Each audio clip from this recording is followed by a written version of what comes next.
नमो तस् भगवतो अर्हतो सम्मा सम्बुद्धस्स। भगवान तथागत सम्यक संबुद्ध के चरणों में पंचांग प्रणाम करता हूँ। बाबा साहब के प्रति कृतज्ञता व्यक्त करता हूँ और चैनल व्हील ऑफ धम्म को देख रहे सभी श्रद्धावान उपासक उपासिकाओं के प्रति मंगल कामना करता हूँ। हम सब धम्म के मार्ग का प्रतिपादन करते करते भगवान बुद्ध के द्वारा उपदेशित परम मंगल निर्वाण की प्राप्ति करें। हमारा सबका जीवन मंगलमय बने। हमारे सामने सबसे बड़ा प्रश्न बहुत बार ये होता है कि किसी को पहचाने कैसे। कोई अरहंत है, कोई सोतापन है, कोई अनागामी है, सद्दागामी है। किसी ने क्या पाया है उसको हम कैसे जान सकते हैं? क्योंकि हमेशा एक बात, जैसा मैंने उससे पहले भी एक वीडियो में बताया था कि एक बात हमेशा हमको सुनने को मिलता है कि गूंगे केरी सरकरा खायो सो मुस्काए।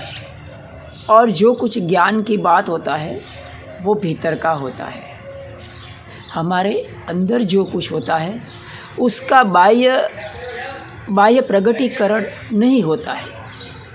तो इंसान कैसे पहचाने कि कौन किस अवस्था में है? क्या किसी ने कुछ आंतरिक उपलब्धि पाई है कि नहीं? तो आज इस छोटे से वीडियो में कोशिश करता हूँ किसी पहुँचे हुए को हम कैसे पहचान सकते हैं। कुछ अवस्था किसी ने पाई है कि नहीं, उसको हम कैसे पहचान सकते हैं। देखिए, हमारा चेहरा हमारा मन का आईना होता है। आदमी कितना भी चाहे लेकिन कहीं ना कहीं थोड़ा बहुत धुंधला सा भी उसका मन के अंदर क्या उठापटक हो रही है, उसके मन के अंदर क्या कोलाहल हो रहा है, वो कहीं ना कहीं उसके चेहरे पर प्रकट हो जाता है। और यही हमारे पास बहुत बड़ा मापदंड है कि कौन आदमी किस अवस्था पर पहुंचा है या कोई इंसान ने कुछ पाया है कि नहीं। अरण्य गतोवा रुखमूल गतोवा सुयागार गतोवा निषिदिति पल्लकम आभूजित्वा उजूम कायम पणिधाय परिमुखम सतिम उपट्ठपेत्वा सो सतोव अस्सति सतोव पस्सति। जैसा मैंने कहा कि हमारा चेहरा है वो हमारा मन का दर्पण होता है। हमारे अंदर क्या उठापटक चल रहा है, कुछ कोलाहल चल रहा है, वो हमारा चेहरा कहीं ना कहीं थोड़ा बहुत अंश प्रकट कर देता है। तो हम कैसे पहचाने कि किसी आदमी ने किस अवस्था हासिल की है? पहुँचे हुए को हम कैसे पहचान सकते हैं? तो उसको अगर मैं थोड़े से ही शब्दों में समझाऊँ तो जो इंसान ने भीतर कुछ पाया है उसका सीधा कनेक्शन भवांग चित्त के साथ होता है, भवांग के साथ होता है एज पर बुद्धिज़्म।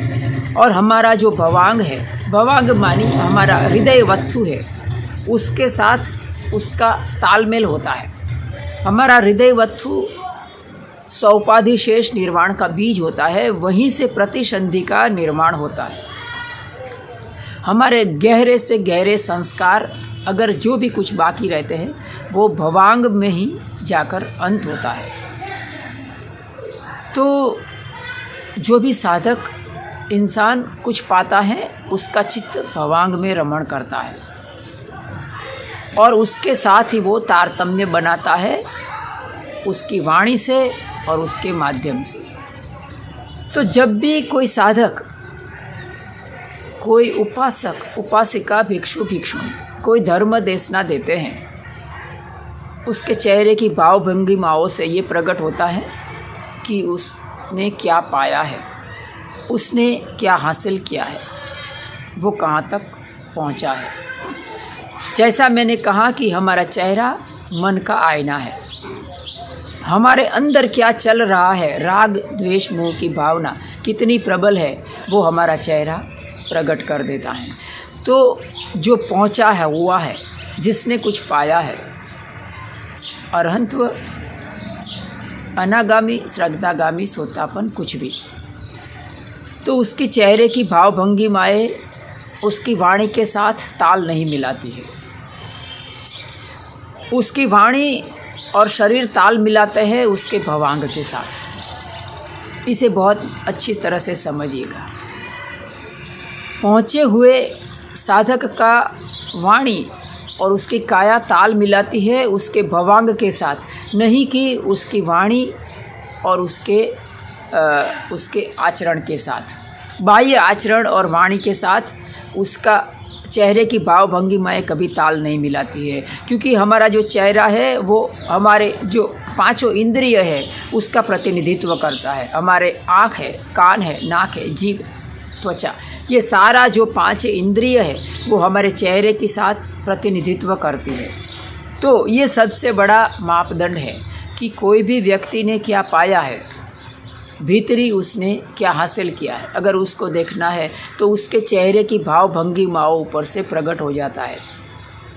अगर वाणी के माध्यम से राग द्वेष प्रकट करते वक्त भी अगर उसके चेहरा भावहीन रहता है, अगर मैं अल्प में कहूँ, सरल शब्द में कहूँ, तो एक रोबोट होता है, एक यंत्र मानव होता है, उसकी वाणी से उसका चेहरे की भाव भंगिमाएँ ताल नहीं मिलाती है, एकदम भावहीन चेहरा जब भी होता है तो समझ लीजिए कि उसने भीतर से कुछ पाया है।